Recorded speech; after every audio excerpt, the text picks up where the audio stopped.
ಈ Soladevanahalli police station limits ನಲ್ಲಿ ಒಂದು ಗಲಾಟೆ ಆಗಿತ್ತು. ಬೆಳಗ್ಗೆಯಿಂದ ಪಬ್ಲಿಕ್ ಟಿವಿಯಲ್ಲಿ ಆ ಸುದ್ದಿಯನ್ನು ತಾವು ನೋಡ್ತಾ ಇದ್ರಿ.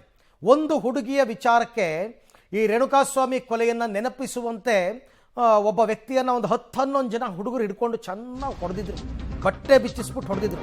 ಆ ಪ್ರಕರಣಕ್ಕೊಂದು ಟ್ವಿಸ್ಟ್. ಇವಾಗ ಸೋಲದೇವನಹಳ್ಳಿ ಯುವಕನ ಹಲ್ಲೆ ಪ್ರಕರಣಕ್ಕೆ ಟ್ವಿಸ್ಟ್.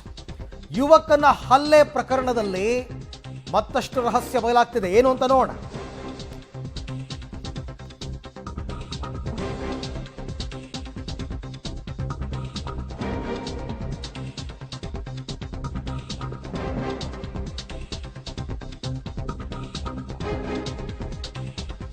ಆ ಹುಡುಗನನ್ನ ಕಿಡ್ನಾಪ್ ಮಾಡಬೇಕು ಅನ್ನೋ ಪ್ಲಾನ್ ನಡೆದಿತ್ತಂತೆ. ಆ ಪ್ಲಾನ್ ಕೊಟ್ಟಿದ್ದೆ ಯುವತಿ.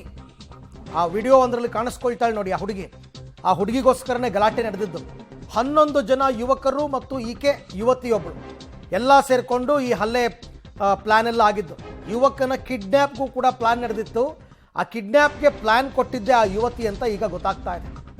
ಎಲ್ಲ ಕಾಲೇಜ್ ಹುಡುಗರು, 11 ಯುವಕರು, ಓರ್ವ ಯುವತಿಯಿಂದ ಆದಂತಹ ಕೃತ್ಯ. ಈ 11 ಯುವಕರ ಪೈಕಿ 8 ಆರೋಪಿಗಳಿಗೆ ಜಾಮೀನು ಸಿಕ್ಕಿದೆ, ಜಾಮೀನು ಕೊಡಲಾಗಿದೆ. ಹಲ್ಲೆಗೊಳಗಾದ ಯುವಕನ ಮಾಜಿ ಪ್ರೇಯಸಿ ಈಕೆ ನೋಡಿ, ಅಲ್ಲಿ ಕಾಣ್ತಾ ಇದ್ದಾಳಲ್ಲ ಆ ಹುಡುಗಿ ನೋಡಿ. ನಿನಗೆ ನಾನೇ ಬೇಕಾ, ನಾನು ವಿಡಿಯೋ ಮಾಡಬೇಡಿ ಕಂಡ್ರು ಲೋಫರ್ ಅಂತೆಲ್ಲ ಆಕೆ ಬೈದಿರೋದು ನೋಡಿ. ಅಷ್ಟು ಜನ ಹುಡುಗರು ಮುಂದೆ ನಿಂತ್ಕೊಂಡು ಆಕೆ ಇಷ್ಟು ಧೈರ್ಯದಿಂದ ಒಬ್ಬನ ಹೊಡೆಸ್ತಾಳೆ ಅಂತಂದ್ರೆ ಇನ್ನೇನು ಏನಾಗುತ್ತೆ ಅಂತ. ಎಲ್ಲ ಕಾಲೇಜವ್ರು ಇವರೆಲ್ಲ, ಇನ್ನು ಮಿಕ್ಕದವರೆಲ್ಲ ಹುಡುಗಿ ಮುಂದೆ ಪೋಸ್ಟ್ ಕೊಟ್ಟಿದ್ದಾರೆ. ಯಾವ ಪರಿಪ್ರಮಾಣದಲ್ಲಿ ಹಲ್ಲೆ ಮಾಡಿದ್ದಾರೆ ಅಂತಂದ್ರೆ ಅವನು ಬದುಕಿರೋದೇ ಪವಾಡ ಅಂತ ಅನಿಸ್ತಾ ಇದೆ ನನಗೆ. ಸಿಕ್ಕಂಗೆ ಹೊಡೆದಿದ್ದಾರೆ, ಕೋಲ್ ತಗೊಂಡು ಕಾರಲ್ಲಿ ಕೂರಿಸ್ಕೊಂಡು ಸಿಕ್ಕ ಕಡೆ ಹೊಡೆದಿದ್ದಾರೆ. ಅವನಂತೂ ಏನು ಚೀರಾಡ್ತಾನೆ ಪಾಪ, ಬಿಟ್ಟುಬಿಡಿ ಅಂತ.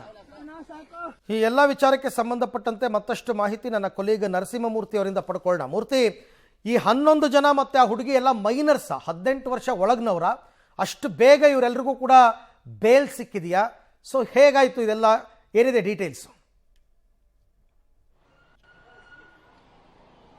ಅರವಿಂದ, ಜೂನ್ 30ನೇ ತಾರೀಕು ಈ ಒಂದು ಕೃತ್ಯ ನಡೆದಿರೋದು. ಬೆಂಗಳೂರು ಹೊರವಲಯದ ಆಲೂರು ಸಮೀಪದ ಒಂದು ತೋಟದ ನಿರ್ಜನ ಪ್ರದೇಶದಲ್ಲಿ ಯುವಕನೊಬ್ಬನನ್ನ ಕರೆದೊಯ್ತಾರೆ, ಕುಶಾಲ್ ಅಂತೇಳಿ. ಆತನನ್ನ ಮನಸೋ ಇಚ್ಛೆ ಥಳಿಸಿದ್ದಾರೆ. ಅದ್ರ ಜೊತೆಗೆ ಆತನ ಬಟ್ಟೆಯನ್ನ ಬಿಚ್ಚಿದ್ದಾರೆ, ವಿವಸ್ತ್ರನನ್ನಾಗಿ ಮಾಡಿ ಹಲ್ಲೆಯನ್ನ ನಡೆಸಿದ್ದಾರೆ. ರೇಣುಕಾಸ್ವಾಮಿ ಮಾದರಿಯಲ್ಲಿ ಈತನು ಕೂಡ ಆಗ್ತಾನೆ ಅನ್ನೋ ಮಟ್ಟಿಗೆ ಅವರೆಲ್ಲರೂ ಕೂಡ ಮಾತನಾಡಿದ್ದಾರೆ. ಈ ಎಲ್ಲಾ ದೃಶ್ಯಗಳು ಅವರದ್ದೇ ಮೊಬೈಲ್ನಲ್ಲಿ ರೆಕಾರ್ಡ್ ಆಗಿದೆ. ಅದಾದ ಬಳಿಕ ಅವಮಾನಕ್ಕೊಳಗಾದಂತಹ ಯುವಕ ಸೋಲದೇವನಹಳ್ಳಿ ಪೊಲೀಸ್ ಠಾಣೆಯಲ್ಲಿ ದೂರು ಕೊಡ್ತಾನೆ. ದೂರಿನ ಆಧಾರದ ಮೇಲೆ 4 ಮಂದಿಯನ್ನ ಬಂಧಿಸಲಾಗಿದೆ. ಇದೀಗ ಉಳಿದವರಿಗೆ ಜಾಮೀನು ಸಿಕ್ಕಿದೆ ಅನ್ನೋ ಮಾಹಿತಿಗಳು ಲಭ್ಯವಾಗ್ತಿದೆ. ಘಟನೆಯ ಹಿನ್ನೆಲೆಯನ್ನ ನೋಡಿದಂತಹ ಸಂದರ್ಭದಲ್ಲಿ ಈ ಕುಶಾಲ್ ಏನಿದ್ದಾನೆ, ಈತ ಓದುವಂತಹ ಸಂದರ್ಭದಲ್ಲಿ ಒಬ್ಬ ಯುವತಿಯ ಸ್ನೇಹವಾಗಿರುತ್ತೆ, ಸ್ನೇಹ ಪ್ರೀತಿಗೆ ತಿರುಗಿರುತ್ತೆ. ಅದಾದ ಬಳಿಕ ಏನೋ 2 ವರ್ಷದಿಂದ ಡಿಸ್ಕನೆಕ್ಟ್ ಆಗಿದೆ. ಇತ್ತೀಚೆಗೆ ಈತ ಮತ್ತೆ ಮೆಸೇಜ್ ಅನ್ನ ಮಾಡೋದಕ್ಕೆ ಶುರು ಮಾಡಿದ್ದಾನೆ. ಆಕೆ ಈತನ ಹೊಸ ಫ್ರೆಂಡ್ಸ್ಗಳು ಯಾರಿದ್ದಾರೆ, ಈಕೆ ಹೊಸ ಫ್ರೆಂಡ್ಸು, ಅವ್ರಿಗೆ ಹೇಳಿದ್ದಾರೆ. ಅಂದ್ರೆ ಆ ಯಶವಂತ್ ಇರ್ಬೋದು, ಅದ್ರ ಜೊತೆಗೆ ನವೀನ್ ಗೌಡ ಇರ್ಬೋದು, ಇವರೆಲ್ಲರೂ ಕೂಡ ಹೊಸ ಫ್ರೆಂಡ್ಸು. ಅವ್ರಿಗೆ ಹೇಳಿ ಈ ರೀತಿಯಾಗಿ ಅಶ್ಲೀಲವಾಗಿ ಮೆಸೇಜ್ ಮಾಡ್ತಿದ್ದಾನೆ ಅಂತೇಳಿ ಈತನನ್ನ ಕರೆಸ್ಕೊಳ್ತಾಳೆ. ಬಾ ಮಾತನಾಡಿ ಸರಿಪಡಿಸ್ಕೊಳ್ಳೋಣ ಅನ್ನೋ ಮಟ್ಟಿಗೆ. ಆತ ಈಕೆಯ ಮಾತನ್ನ ನಂಬಿ ಬಂದಂತಹ ಸಂದರ್ಭದಲ್ಲಿ ಕಾರ್ನಲ್ಲಿ ಕಿಡ್ನಾಪ್ ಮಾಡ್ಕೊಂಡು ಹೋಗಿ ಮನಸೋ ಇಚ್ಛೆ ಹಲ್ಲೆಯನ್ನ ನಡೆಸಿ ವಿವಸ್ತ್ರನನ್ನಾಗಿ ಮಾಡಿ ಹಲ್ಲೆಯನ್ನ ನಡೆಸಿರೋದು. ಘಟನೆ ಸಂಬಂಧ 4ವರನ್ನ ಅರೆಸ್ಟ್ ಮಾಡಲಾಗಿದೆ. ಮತ್ತೆ ಎಲ್ಲರೂ ಕೂಡ ಮೇಜರ್ ಆಗಿದ್ದಾರೆ, ಯಾರು ಕೂಡ ಮೈನರ್ ಇಲ್ಲ ಪ್ರಕರಣದಲ್ಲಿ ಅನ್ನೋ ಮಾಹಿತಿಗಳು ಕೂಡ ಲಭ್ಯವಾಗ್ತಿದೆ. ಮತ್ತೆ ಈ ದೂರುದಾರ ಏನಿದ್ದಾನೆ ಕುಶಾಲ್, ಆತ ಕೂಡ 19 ವರ್ಷದ ಯುವಕ. ಇನ್ನು ಉಳಿದಂಥವ್ರು ಎಲ್ಲರೂ ಕೂಡ 19, 20, 21 ವರ್ಷದ ಆಸುಪಾಸಿನವರು.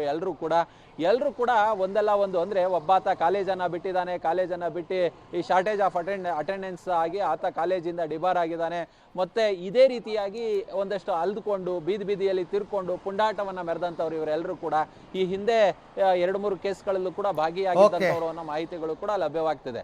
ಇಲ್ಲಿ ಮೇಲ್ನೋಟಕ್ಕೆ ಆತನ ಹರ್ಟ್ ಗ್ರೀವಿಯನ್ಸ್ ಯಾವ ಲೆಕ್ಕಕ್ಕಾಗಿದೆ ಅದರ ಆಧಾರದ ಮೇಲೆ ಅವ್ರಿಗೆಲ್ರಿಗೂ ಕೂಡ ಸಿಕ್ಕಿದೆ ಅನ್ನೋ ಮಾಹಿತಿಗಳು ಕೂಡ ಲಭ್ಯವಾಗ್ತಿದೆ. ಥ್ಯಾಂಕ್ ಯು ಮೂರ್ತಿ, ತಮ್ಮ ಎಲ್ಲ ಮಾಹಿತಿಗಾಗಿ ಧನ್ಯವಾದ. ತನಗೆ ಆಗಿರ್ತಕ್ಕಂಥ ಗಾಯದ ಪ್ರಮಾಣ ಎಲ್ಲವನ್ನ ನೋಡಿ ಈಗ ಸದ್ಯಕ್ಕೆ ಅವರಿಗೆ ಬೇಲ್ ಸಿಕ್ಕಿದೆ.